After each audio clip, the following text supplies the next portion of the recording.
Okay, so during the evenings, I've had some time, and I've gone ahead and done the reassembly on the 7002. As before, I don't have a film.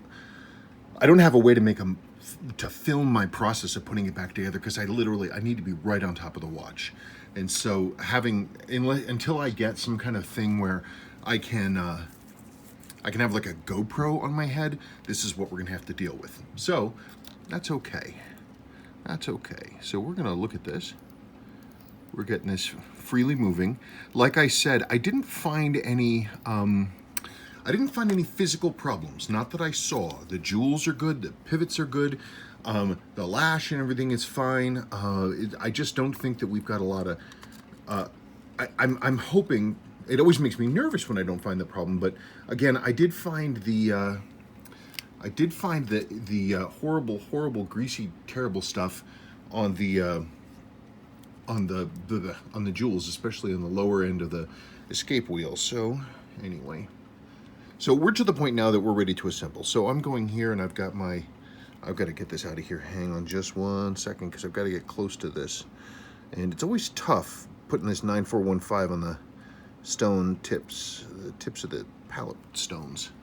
Got to make sure that that's right. There's a certain profile that the lubrication is supposed to have on there, according to the Seiko service manual, which is a wonderful bit of reading. If ever you're bored and want some entertainment, I strongly recommend it. Wonderful, wonderful, entertaining reading. Hang on a second. Again, I have to drop this in, and I have to get close to it. I'm a silly. The damn thing upside down.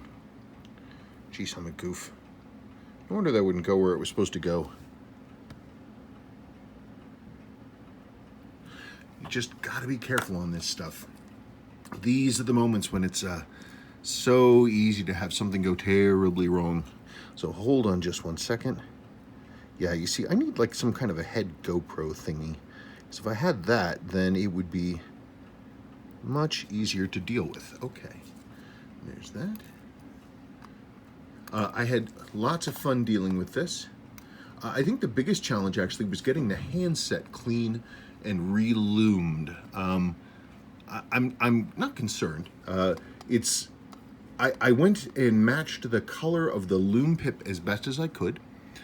Because the lume pip has a plastic window over the top of it, it kind of makes the lume look a little darker, but it did work out. But the hand loom, well, a very good original looking Seiko color hand loom, it is not real typical for a 7002 that often. Hang on a second. I'm just trying to, I have a hard time doing this because I can't see what I'm up to. Maybe if I tilted my phone. There we go. I'm a little closer. A little closer. I can see what's going on. But I think they're going to look good. But I have also a set of stock 7002 hands, and you can see the sort of greenish color.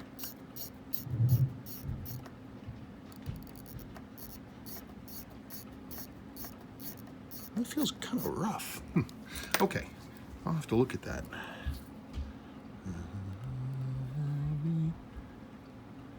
Oh, that looks fine. Okay, so let's go ahead and let's drop our balance on, and let's see what happens.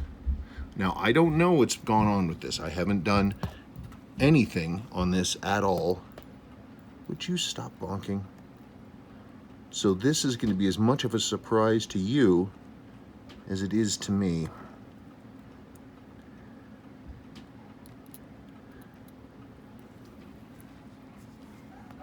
And there she starts to move. So we are already in a better position than we were in that the movement is now running, which it was not doing before.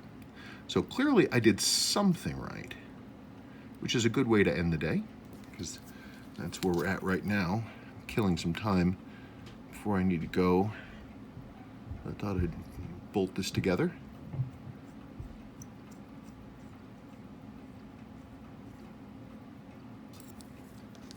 Okay, so she's running. She's running. Looks like it's doing something. Looks like it's ticking to me. Okay, well, like I said, we're going to find out together. I don't know what we're going to find out, but whatever it is, we're going to find it out. So there it is. There's the movement. You can see this is not set up at all. Let's find out together.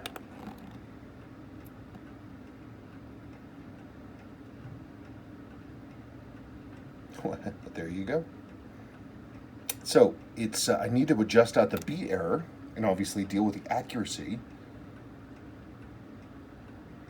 But you can see, I mean, look at those, look at that number. Look at the amplitude right out of the box. Right out of the starting gate, boom. And this number is going to come up as the movement settles in. I mean, I go on and on and on about how great the 7000 series movements are. 7002, 7005, 7006, 7009, 7019. They're great movements. I mean, and when I get this thing with the beat error dealt with, it's going to be awesome. It's going to be awesome. Okay, so I want to do that. I want to adjust the beat error and the accuracy, and let's see how the numbers look. So I'm going to put you on pause, and we'll come back. Okay, well, after a good amount of work, more than I expected, we are up and running. So it's about 20 hours after the last video, and here are the numbers as we see them now. I haven't powered this up, so this is like whatever. 60% power, 70% power, something like that. And that's with a basic adjustment.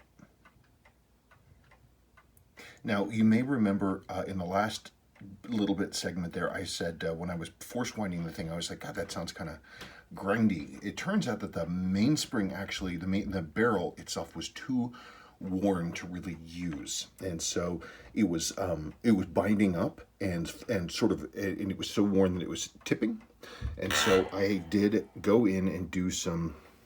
I had to replace, basically I replaced the mainspring and the barrel just for fun, and so now it's running cleanly. I also, of course, put in a lower mainspring arbor jewel. Let's see now, which we'll talk about here in just a second. But that worked out very nicely. Hold on, please. Let's get this out of here. So the lower mainspring arbor jewel, you can actually see right there. There it is. So there's the lower end of the mainspring arbor, and that got machined out, and there's now a nice jewel in there. So that's good. That's good, and that is going to give us what we need. So now it's time to do a few things. So I'm gonna put on the winding assembly because I'm pretty happy with how the movement has come out. I think it's gonna be rock solid. And let's put on that winding assembly. It's one of those things. It's a little bit easier to deal with doing adjustments and stuff if you are if you don't have the entire watch off. Plus, also, not having that material on there means that if you have to go in, like I had to go in, if you have to go in, you can do so. You can do so without having to pull a ton of stuff off, which is important. Because I did have to go in, because I got solid numbers the way it was yesterday. I got solid numbers, but then as the mainspring would turn, the barrel would turn. It would start to creep up because it was so worn internally. Okay, so let's see now. There we go. There's that intermediate ratchet wheel. Good stuff. Let's get a little bit of lubrication on the outside of that. And a little bit of lubrication on the inside of this. Always fun trying to see while showing you guys this stuff. Okay, so there's that. So let's go over here. I've got to find out a better way to do this so that I can see and you can see. I think that's important. Otherwise I'll do crappy work. We don't want to do that. No crappy work.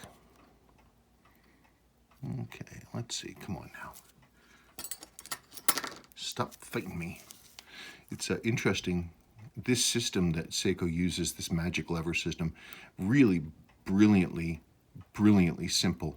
I think the only drawback to it is that it significantly increases the height of the movement. One of the advantages of a Swiss style system with a sort of a winding bridge with gears and everything off to the side is you can have a lower height on the movement, and that is definitely a good thing to have. Seiko used that a few times. Let's see now. Like this. This is an 8.3. This is an 8305 movement. Beautiful Seiko dress watch from the mid 60s, sort of an orphan movement, the 8300 series. But these basically use a European style system and for automatic winding, and they hand wind. So as a result, this is a very user-friendly watch, but it's also, the stack height is quite low. It's one of the few things about the magic lever system that's kind of like, hang on just one second. I have nearly everything done. There we blow. There she goes. This is a, there we go. This is the only screw that Seiko uses in these that is reverse threaded, and you can tell because it has triple marks across the top instead of just one. And that's always the classic thing, is you get that 3, and that's true in automobiles, and it's true here. Reverse thread. Let's get that going. Trying to see here.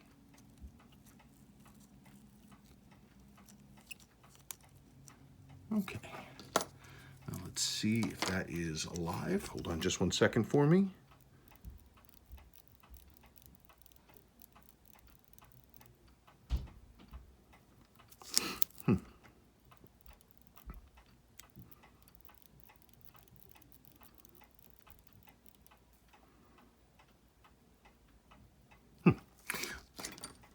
So one of the things I want to do